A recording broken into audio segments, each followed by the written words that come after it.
کبھی اللہ تعالی شانہ قربانیوں کا نتیجہ آدھ گھنٹے کے بعد نکالتے ہیں، کبھی 10 سال کے بعد، مگر نکالتے ضرور ہیں، اس لیے کہ اللہ کا وعدہ ہے قرآن میں وَلَا تَهِنُوا وَلَا تَحْزَنُوا، ہمت مت ہارو، جو بھی حالات تم پر آ جائے ہمت مت ہارو، وَلَا تَحْزَنُوا، غم مت کرو، اس لیے کہ ہمارا وعدہ ہے کہ وَأَنْتُمُ الْعَالَوْنَ، بلند تو تم ہی رہو گے، وَأَنْتُمْ، تم ہی بلند رہو گے، إِن كُنتُمْ تَعْلَمُونَ إِن كُنتُمْ مُؤْمِنِينَ، بس مومن رہو، مومن رہو، دل میں اعتقاد صحیح اور عمل تمہارے صحیح، دل شکستہ نہ ہو اور غم نہ کرو، دل تمہارا ٹوٹے نہیں، دل شکستہ نہ ہو اور غم نہ کرو، تم ہی غالب رہو گے اگر مومن ہو۔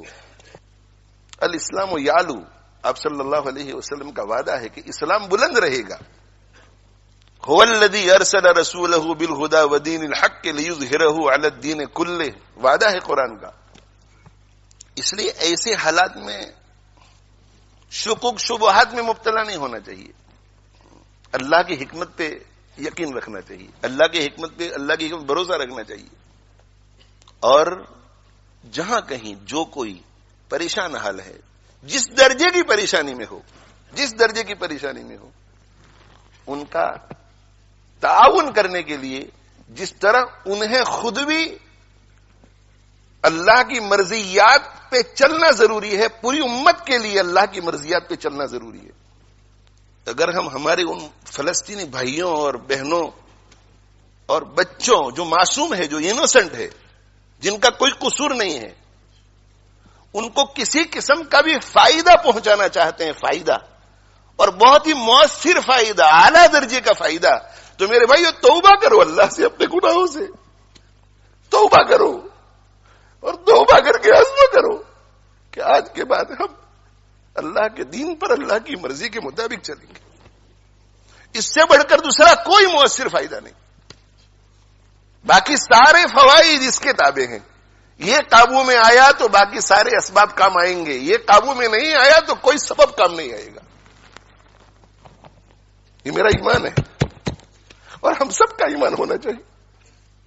اگر اللہ ہمارا نہیں ہوتا تو کوئی سبب ہمیں کام نہیں آئے گا، اللہ اگر ہمارا نہیں ہوتا، اور اللہ ہمارا تب ہوگا جب ہم اللہ کے ہوں گے، اللہ کی مرضی کے مطابق چلیں گے، تقوی اختیار کریں گے، اللہ کو ناراض کرنے والے ہر کام سے بچیں گے۔ سیاسی تقریریں لوگ بہت کرتے ہیں، سیاسی تبصرے لوگ بہت کرتے ہیں، اور موقع بموقع کرنا بھی چاہیے۔ جو اس فیلڈ کے لوگ ہیں، ہماری فیلڈ یہ نہیں ہے، ہماری یہ فیلڈ ہے، ہماری قرآن کی فیلڈ ہے اور سنت رسول کی فیلڈ ہے صلی اللہ علیہ وسلم۔ آپ ایسا مت سمجھے کہ یہاں لیسٹر میں رہ کر کے اگر ہم تقوی اختیار کریں گے تو ان کو کیا فائدہ ہوگا، وہ آپ چھوڑ دیجئے۔ آپ قرآن اور حدیث پر، اللہ کے فرمان اور رسول اللہ صلی اللہ علیہ وسلم کی ارشاد پر یقین کر کے آنکھ بند کر کے کیجئے، پھر آپ دیکھو کہ اللہ تعالی شانہ اپنی قدرت کا مظاہرہ کیسے فرماتے ہیں۔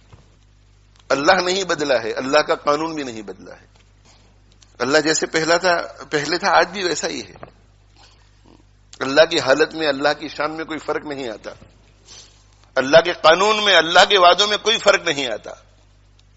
آج بھی ہو جو ابراہیم سا ایمان پیدا، آج بھی ہو جو ابراہیم سا ایمان پیدا، آگ کر سکتی ہے انداز گلستاں پیدا۔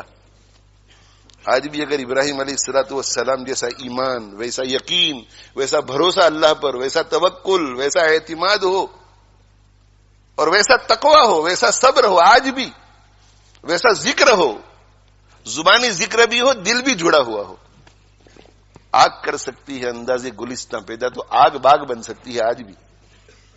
اسے کہ اللہ کا قانون ایک ہی ہے۔ فضائے بدر پیدا کر، فرشتے تیری نصرت کو اتر سکتے ہیں گردوں میں، قطار اندر قطار اب بھی۔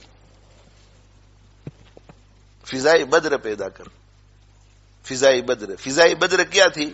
فضائے بدر ایمان والی تھی، ایمان والی۔ فضائے بدر یقین والی تھی، فضائے بدر اخلاق حمیدہ والی تھی، فضائے بدر شکر والی تھی، صبر والی تھی، فضائے بدر تواضع والی تھی، تواضع والی، کتنی تواضع، اس قدر تواضع کہ اللہ تعالی شانہ نے فرما دیا تھا کہ ان کا پیچھا کرو تو بھی تمہاری جیت اور ان سے لڑو تو بھی تمہاری جیت. اس کے باوجود بھی سید المرسلین صلی اللہ علیہ وسلم نے گردن اونچی نہیں کی، بلکہ حضرت ابو بکر صدیق رضی اللہ عنہ فرماتے ہیں کہ ہاتھ پھیلا پھیلا کے اللہ سے عاجزی کر رہے تھے، عاجزی کر رہے تھے. فضائے بدر رجوع اللہ، رجوع اللہ.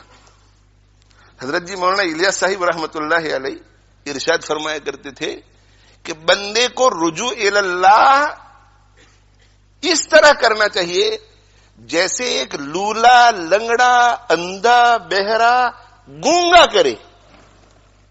ایک لولا، لنگڑا، بہرا، اندھا، گونگا، اس کو جب کوئی ضرورت پیش آ جائے تو وہ کتنا رجوع کرے گا اللہ کی طرف، کتنی عاجزی کرے گا. اس لیے کہ وہ جانتا ہے کہ میں چل نہیں سکتا، میں پکڑ نہیں سکتا، میں کسی کی بات سن نہیں سکتا، میں دیکھ نہیں سکتا، میں کسی کو پکار نہیں سکتا، اور مجھے بھوک لگی ہے، مجھے پیاس لگی ہے، اب میں کیا کروں. اس کا پورا بھروسہ اللہ پر ہوگا کہ اللہ ہی مجھے بچا سکتا ہے، اللہ ہی مجھے کھلا سکتا ہے، اللہ ہی مجھے پلا سکتا ہے. وہ کتنی آہو زاری کے ساتھ دعا کرے گا. تو حضرت جی مولانا الیاس صاحب رحمۃ اللہ علیہ فرماتے تھے کہ دعا کرو اللہ سے تو اس اپاہج، اس لولے، اس لنگڑے، اس اندھے، اس بہرے، اس گونگے کی طرح دعا کرو جس کے پاس سوائے اللہ کے دوسرا کوئی سبب نظر نہیں آتا.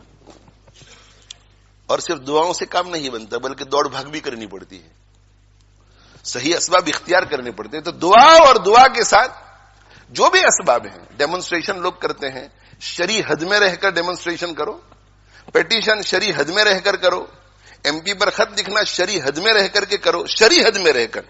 تقوی کا دامن ہاتھ سے نہ چھوٹنے پائے. اس لیے کہ اگر تقوی کا دامن چھوٹ گیا تو ہماری کوئی بھی محنت جو ہے وہ کام نہیں آئے گی. تو حضرت جی کیا فرماتے تھے کہ اللہ سے مانگو تو کس کی طرح مانگو؟ لولے، لنگڑے، اندھے، بہرے، گونگے کی طرح مانگو. اور محنت کرو تو کس کی طرح محنت کرو؟ محنت کرو تو اس کی طرح محنت کرو جو اللہ کو مان